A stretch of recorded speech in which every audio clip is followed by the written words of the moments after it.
রব্বিল আলামিন। সকল প্রশংসা আল্লাহর। তাই প্রথমে আপনি তালিম গ্রহণ করলেন, আল্লাহর প্রশংসা গাইবেন, আল্লাহর প্রশংসা করবেন। আলহামদুলিল্লাহি রাব্বিল আলামিন। আল্লাহ পাক আমাদের তালিম দিলেন, শিক্ষা দিলেন, ও দুনিয়ার মানুষ তোমরা আল্লাহর প্রশংসা করো, আল্লাহর তারিফ করো। তিনি হচ্ছে বিশ্ব জগতের রব। আল্লাহ হচ্ছে বিশ্ব জগতের রব, তার তোমরা তালিম করো, তার প্রশংসা করো। আমাদের জীবনে 10 লক্ষ, 5 লক্ষ, 1 লক্ষ কথা বাজেট করে দিলেন আল্লাহ। টোটাল জীবনে আপনার কতটা কথা দেওয়া হলো, সেই কথাগুলি আপনি কোথায় ব্যবহার করেছেন, কিয়ামতের দিনে আপনার জবাব দেওয়া লাগবে। টোটাল জীবনের কথা ধরা যাক 1 লাখ কথা দিয়েছিল, এই কথাগুলি আপনি কোথায় ব্যবহার করেছেন আল্লাহ পাক জিজ্ঞাসা করবেন। কারণ এই কথার মালিক হচ্ছে আল্লাহ। আল্লাহ পাক কোরআনে কারিমার মধ্যে বলেছেন, আর রহমান আল্লামাল কুরআন খালাকাল ইনসানা আল্লামাহুল বায়ান। আমি হচ্ছে রহমান, আমি আমার রহমান। আমি তোমাকে কথা বলার শক্তি দান করেছি, আমি কথা বলার পদ্ধতি তোমাকে শিখিয়েছি। সুতরাং আমরা যে কথা বলি, এই কথাগুলির মধ্যে থাকবে আল্লাহর প্রশংসা, আল্লাহর তারিফ। সুবহানাল্লাহ, আলহামদুলিল্লাহ, আল্লাহু আকবার, লা ইলাহা ইল্লাল্লাহ। আর আল্লাহর প্রশংসা করবেন আপনার নিজের মাতৃভাষায়। বলি সুবহানাল্লাহ, সুবহানাল্লাহ। এর বিনিময় পাবেন আল্লাহর কাছ থেকে। দুনিয়ার কেউ আপনাকে দেবে না, দুনিয়ার কোন মানুষ আপনাকে দেবে না। এর বিনিময় পাবেন আল্লাহ রাব্বুল আলামিনের কাছ থেকে। সেটা কি? সেটা হচ্ছে জান্নাত। তাহলে আমাদের জীবনে কত ভুল করেছি, মানুষের প্রশংসা করেছি, কি পাবেন? কিছুই পাবেন না। কোন রাজার প্রশংসা করেছেন, কি পাবেন? কিছুই পাবেন না। কিন্তু আল্লাহর প্রশংসা করলে, আল্লাহর তারিফ করলে, এর বিনিময় আপনার জন্য বরাদ্দ করা আছে জান্নাত, জান্নাতুল ফেরদাউস। সুতরাং আল্লাহ তারিফ করতে হবে, আল্লাহর প্রশংসা করতে হবে। এটা প্রথম আপনাদেরকে আমি তালিম দিলাম কোরআনে কারিমা। এরপর আল্লাহ পাক বললেন, আর রহমানির রহিম। যিনি হচ্ছে রহমান, আল্লাহ রহমান আমরা সবাই জানি। কিন্তু আমার করণীয় কর্তব্য কি? এই আয়াত থেকে আমি কি পালন করব? আমি এটা পালন করব, দুনিয়ার সমস্ত মানুষের প্রতি আপনি দয়া মায়া দেখাবেন। যেমন আল্লাহ সূর্যের আলো, এই বাতাস, এই পানি আল্লাহ সকলের জন্য বরাদ্দ করেছে, শুধু মুসলমানদের জন্য নয়। মুসলমানরা আল্লাহকে ডাকে, আর যারা কাফির তারা আল্লাহকে ডাকে না। আল্লাহ কি শুধু এই সূর্যের আলো মুসলমানদের জন্য বরাদ্দ করেছেন না? তিনি রহমান, গোটা মানবতার জন্য তিনি বাতাস, আলো, পানি তিনি বরাদ্দ করেছেন। মৌলিক যত জিনিস আল্লাহ পাক সকলের জন্য বরাদ্দ করে দিয়েছেন। এখন এ থেকে আপনার তালিম কি? আপনার তালিম জাতি, ধর্ম, বর্ণ নির্বিশেষে সকলের জন্য আপনি কি দেখাবেন? দয়া, মায়া, মমতা দেখাবেন। আমরা কি তা করি না? অন্য ধর্মের লোক হলে মনে করি ওটা আমার ব্যাপার নয়, না, ওইটা আপনার ব্যাপার।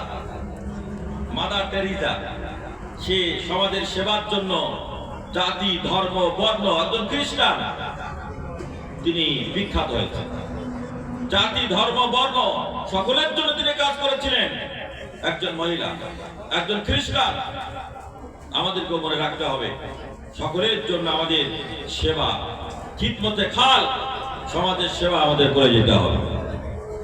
এখানে আপনার গোত্র দেখলে হবে না, আপনার বংশ দেখলে হবে না। যেই বিপদে পড়বে তার পাশে আপনাকে দাঁড়াতে হবে। এরপর আল্লাহ পাক বললেন রহিম। এইটা কিয়ামতের দিন আল্লাহ রাব্বুল আলামিন কেবলমাত্র ঈমানওয়ালাদের জন্য আল্লাহ করুণা দেখাবেন। ইহুদির জন্য, খ্রিস্টানদের জন্য, কাফেরদের জন্য, মুশরিকদের জন্য আল্লাহ কোনো দয়া দেখাবেন না। কারণ তারা কালেমাকে বিশ্বাস করেনি, লা ইলাহা ইল্লাল্লাহ বিশ্বাস করেনি, এই বিশ্বাস না করার কারণে তারা জাহান্নামে যাবে, জাহান্নামের আগুনের মধ্যে পড়বে। আল্লাহর কোনো দয়া হবে না, আল্লাহর কোনো মায়া হবে না, কেবলমাত্র দয়ার মায়া থাকবে।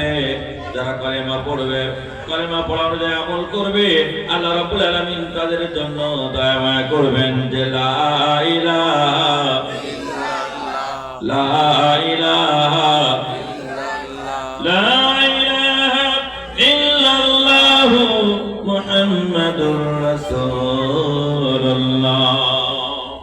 এই কালেমা যারা পড়বে ফাতাখালাল জান্নাত, তারা জান্নাতে প্রবেশ করবে। এই কালেমা যারা পড়বে না, এই কালেমা যারা মানবে না, তারা আল্লাহর দয়া থেকে বঞ্চিত হবে। ওই কিয়ামতের মাঠে, ওই হাসরের মাঠে তারা আল্লাহর দয়া মায়া মমতা তারা পাবে না। আমার প্রিয় বন্ধুগণ, এরপর আল্লাহ রাব্বুল আলামিন বললেন মালিক ইয়াউমিদ্দিন,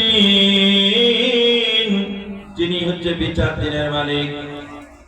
এইটা প্রতিদিন আপনি বলেন, নামাজের মধ্যে পড়েন, কিন্তু বিচার দিনের মালিক এ থেকে আপনার বলে লাভ কি? পড়েও লাভ কি? কাজটা কি আপনার? এটাই হচ্ছে জিজ্ঞাসার চিহ্ন। আপনার কাজ হচ্ছে প্রতিদিন আপনি ঠিক বিচার করবেন, ভুল বিচার করবেন না। আপনি একজন বিচারক, শুধু আল্লাহ বিচার করবেন কিয়ামতের মাঠে।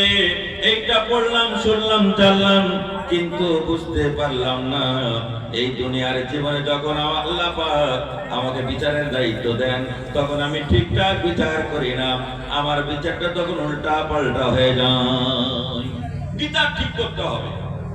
আপনি একজন বিচারক, আপনি একজন জাস্টিস, আপনি বিচার ঠিকঠাক ভাবে করবেন। এই বিচারটা আল্লাহ পাক পুনর্মূল্যায়ন করবেন কিয়ামতের মাঠে। একদম সোজা কথায় একটা উদাহরণ দেই। আমরা যারা বাড়িতে বিচার ফায়সালা করি, এই যে সামনে ঈদ আসছে, এই ঈদের সময় আমাদের বিচারটা এমন হবে। কিরকম হবে? আমার লুঙ্গিটা হবে 500 টাকা, 600 টাকা, আর আমার আব্বার লুঙ্গির দাম কত হবে? 200 টাকা। এই বিচারটা কি ঠিক হলো? বিচারটা ঠিক হলো না। মাঠে প্রিয় ভাই সব, আর একটা বিচারের কথা বলি। যখন আমাদের কন্যা সন্তান হয়, তখন আমাদের ফোন বন্ধ থাকে। এই সবাই নয়, বেশিরভাগ মনটা খারাপ হয়ে যায়। আবার যখন পুত্র সন্তান হয়, তখন গরু জবাই করে আকিকা করে, মিষ্টি বিতরণ করে। আবার যখন কন্যা সন্তান হয়, তখন তাকে আর খুঁজে পাওয়া যায় না, বাচ্চার বাবাকে খুঁজে পাওয়া যায় না। এই হচ্ছে আমাদের বিচার। আল্লাহ পাক বলছেন, দেখো এই বিচারটা পুনর্মূল্যায়ন করবো কিয়ামতের মাঠে। এই বিচারটা পুনর্মূল্যায়ন করবো কিয়ামতের মাঠে।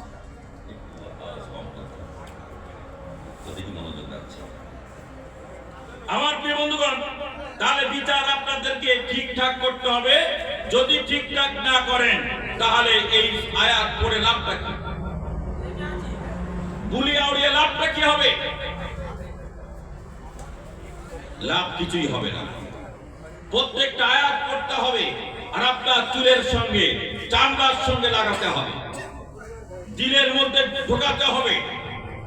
30 পারা কোরআন পড়লাম, কিন্তু একটা আয়াত পালন করলাম না, ও পড়ার কোনো মূল্যায়ন হবে না, মূল্যায়ন হবে না। এই তাফসীরুল কোরআন মাহফিল তখনই বাস্তবায়ন হবে, তখনই কার্যকর হবে, এর সফলতা হবে। কোরআন বোঝার চেষ্টা করবে, তখন এর সফলতা, এর উপকারিতা আমরা অনুভব করতে পারব। চলুন, আল্লাহ পাক বললেন, ইয়্যাকা না'বুদু ওয়া ইয়্যাকা নাস্তাঈন। আমরা তোমার ইবাদত করি এবং তোমার কাছে সাহায্য চাই। এইটা আপনি বললেন কোথায়? মসজিদে। না'বুদু, তোমার গোলামি